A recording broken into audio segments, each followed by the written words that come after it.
বিপ্লবদা একটু শুভেচ্ছা জানাবেন আমাদের সবাইকে। শুভ সন্ধ্যা সবাইকে। এটা আসলে আমি মনে করি যারা এই ফোরামে আপনারা আছেন, আপনারা জাতির বিবেক, আপনারা কিন্তু সমাজের খুঁটিনাটি জিনিসগুলো তুলে ধরেন এবং এটা একটা বড় দায়িত্ব। আমার অন্তরের অন্তঃস্থল থেকে আমি শুভেচ্ছা জানাচ্ছি সংগঠনের, যাতে এটা আরো ব্যক্তি লাভ করে এবং টিভিএস এবং বাংলাদেশ আপনাদের পাশে থাকার সর্বোচ্চ চেষ্টা করবে। ধন্যবাদ সবাইকে। মনে করছি আমাদের এই সংগঠনটা সেই যাত্রা লগ্ন থেকেই তাদের অনেক পরিশ্রমের মধ্য দিয়ে আজকে এই সংগঠন ঠাকুর মসজিদ থেকে কিছু বলার জন্য বের করেন।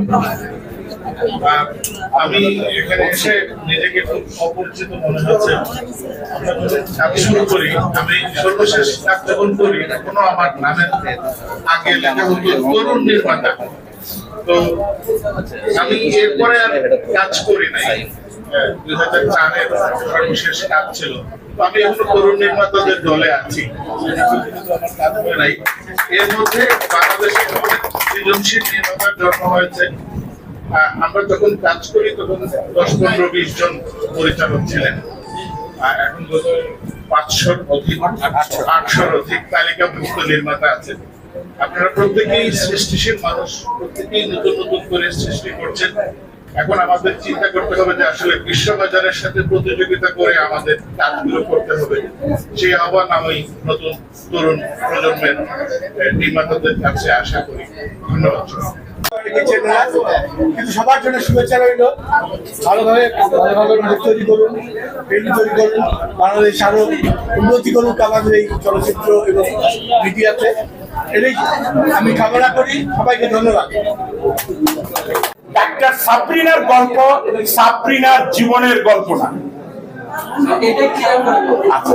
এইটা কাহিনীটা হচ্ছে, আপনারা জানেন যে সাবরিনা একটি মামলায় 2 বছর জেল খেটেছে। আমাদের যারা আমরা অপরাধ করি, জেল জীবন যে কত কষ্টে, এবং জেল জীবনে যারা যায় তারা জানে যে জেল জীবনে তারা কি কি দুর্বিষহ যন্ত্রণা সহ্য করে। তো ওইখানেও কিন্তু একটা রাইটারের জন্ম হতে পারে। জেলে অনেক পড়াশোনার সুযোগ আছে। সাবরিনা কিন্তু একটা শিক্ষিত মেয়ে, আপনারা জানেন যে সে একজন মহিলা কার্ডিওলজিস্ট এবং সে এশিয়া মহাদেশের অল্প কিছু সংখ্যক মহিলা চিকিৎসক আছে, তার মধ্যে একজন। তো তার গল্পটা নিয়ে, তার ওখানে 10-12টা গল্প আছে, একটা গল্প নিয়ে আমি ছবি বানিয়েছি।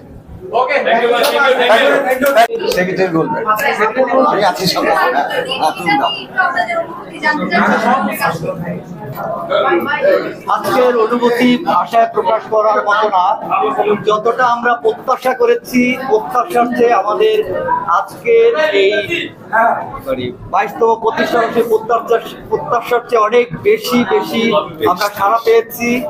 এবং আমাদের ডিরেক্টর, নির্মাতা, কলাকুশলী, শিল্পী সবার মধ্যে ডিরেক্টরদের প্রতিষ্ঠাবার্ষিকী নিয়ে যে উৎসাহ, উদ্দীপনা এবং আনন্দ মুখর একটা পরিবেশের মধ্য দিয়ে আজকের দিনটা আমরা পালন করতে পেরেছি। এই জন্য আমরা অনেক খুশি এবং আন্তরিক কৃতজ্ঞতা জানাই যারা এই যে সারাদিন আসা যাওয়ার মধ্যে আজকে আমাদেরকে সময় দিয়েছেন। আন্তরিক ধন্যবাদ জানাই তাদেরকে।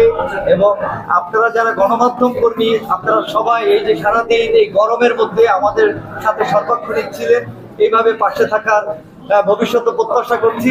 ধন্যবাদ জানাই আপনাদেরকে। আসলে এই অনুভূতিটা ঠিক ভাষায় ব্যক্ত করার মতো না।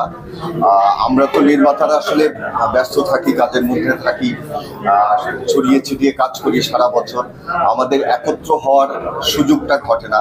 ডিরেক্টর স্টিজ প্রতিষ্ঠাবার্ষিকীটাকে উপলক্ষ করে আমরা চেয়েছিলাম আজকের দিনটাকে নির্মাতাদের, শিল্পী, কলাকুশলী, সাংবাদিক, আমরা যারা একসাথে কাজ করি, একসাথে পথ চলি, একে অপরের অংশ এবং সম্পূরক, তারা সবাই মিলিত হতে, সেই মিলন মেলাটা আজকে ঘটেছে নিকেতনে। আমরা অত্যন্ত কৃতজ্ঞ সবার কাছে, সাংবাদিক সহ শিল্পী, কলাকুশলী, নির্মাতা সবার কাছে কৃতজ্ঞ। আরেকটি জিনিস আমরা চেয়েছিলাম, বর্তমান কমিটিতে কামরুজ্জামান সাগর এবং আমরা নির্বাচিত হয়ে আসার পরে আসলে এই যে ডিরেক্টরস গিল্ড 23 বছর ধরে পথ চলছে, এই ডিরেক্টরস গিল্ডটা কীভাবে প্রতিষ্ঠা হয়েছে, কাদের উদ্যোগে হয়েছে, ডিরেক্টরস গিল্ডের একটা প্রতিষ্ঠা বার্ষিকী আছে, সেটা কবে, এটা আসলে বাস্তবতাটাই যে আমাদের নির্মাতারাই জানতো না, অন্য সহযাত্রী বন্ধুদের জানা তো দূরের কথা, সেটা আমরা গত বছর থেকে জানান দেওয়ার চেষ্টা করেছি। আমরা মনে করি যে গতবার এবং এবার যে মানে জাগরণ, সবার অংশগ্রহণ, সেটার মধ্যে দিয়ে সেটা আমরা জানাতে সক্ষম হয়েছি। এবং আজকে জন্মদিনে এই আশাবাদ ব্যক্ত করব যে বর্তমান কার্যনির্বাহী কমিটি আমরা আমাদের শেষ কার্য দিবস পর্যন্ত নির্মাতাদের স্বার্থে কাজ করে যাব, লড়ে যাব। সবাইকে অনেক অনেক ধন্যবাদ।